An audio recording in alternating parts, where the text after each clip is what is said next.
REED-BBS, BBS. From Gandia to Giza, OLEKSANDR USYK versus RICO VERHOEVEN.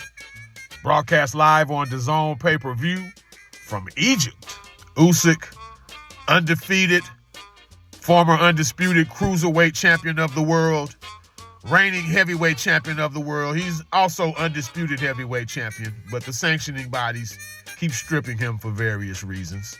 Usyk is him at heavyweight, and he's no worse than number 2 in the world, pound for pound. I personally have Naoya Inoue ranked above Usyk, but that was just until recently. Before that, Usyk, for about the last year and a half, 2 years almost, he's been number 1 in the world pound for pound. It is because of this fight with kickboxer RICO VERHOEVEN that I've moved Usyk from number 1 to number 2 behind Naoya Inoue.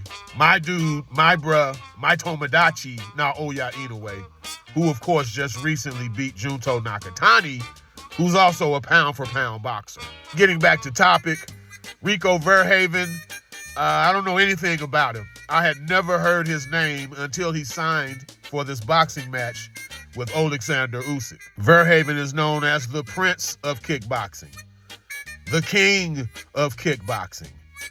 He's been a reigning heavyweight champion in kickboxing for over a decade, making 13 title defenses, if I'm not mistaken.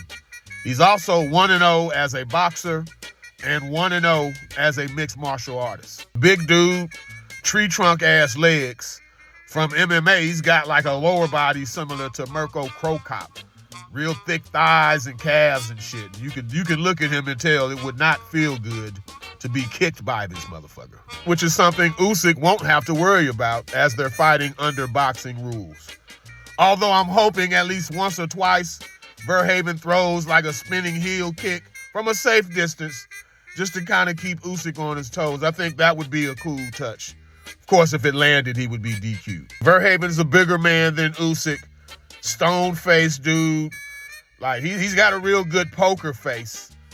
But this is a circus fight, is what this is. We don't know what to make of it. It's like some Jake Paul shit. It's like Floyd versus Conor. When Jake Paul tried to fight Tank, or when he ended up fighting AnthonyJoshua, somewhere in between that. VERHOEVEN's a skilled craftsman at his trade, make no mistake about that, but he's not even able to execute and ply his trade. He can only do half of it. He's a kickboxer who's only going to be able to box. He's handicapped. So that's why I'm making the circus fight analogies and whatnot, because he comes in handicapped. He's not really RICO VERHOEVEN to the fullest potential that he could be. But it is what it is. It's more event than it is actual competition. They'll be serious once they're in there, but you're a fish out of water. And Usyk is the king of this water that you're in, Mr. Fish, Mr. VERHOEVEN. Usyk wins, obviously. I'm not expecting any Tyson Fury, Francis Ngannou moments. Not expecting anything shocking in the main event. Again, except for maybe some spinning heel kicks just for shits and giggles. The DAZN pay-per-view undercard ain't so bad. For starters, we got Jack Catterall against Shakram Gayasov. They'll be fighting for the interim welterweight title. Rolly Romero, whichever belt he has, he's been promoted to super champion. So Catterall and Gayasov will be fighting for the interim, the regular, I believe it's the WBA, their regular welterweight title. We also got Turki Al-Sheikh's favorite fighter, Hamzah SHERAZZ, fighting for the vacant WBO super middleweight title against Alim Bejic. Never seen, never heard of Mr. Bejic. He is undefeated. But again, this is Turki Al-Sheikh's favorite fighter, Hamzah SHERAZZ.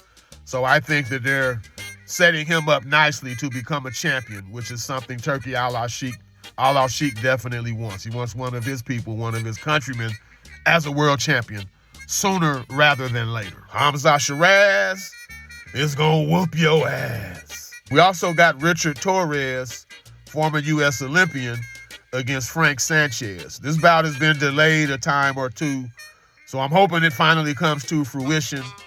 Torrez needs a name like Sanchez on his record before he catapults himself into the thick of the heavyweight picture. Sanchez only has one loss, yet there's a disappointing, there's a journeyman quality to him. And I think his lazy, off-putting style, he don't want drama and shit. Frank Sanchez doesn't. Whereas Richard Torrez is a very busy, energetic, smaller heavyweight.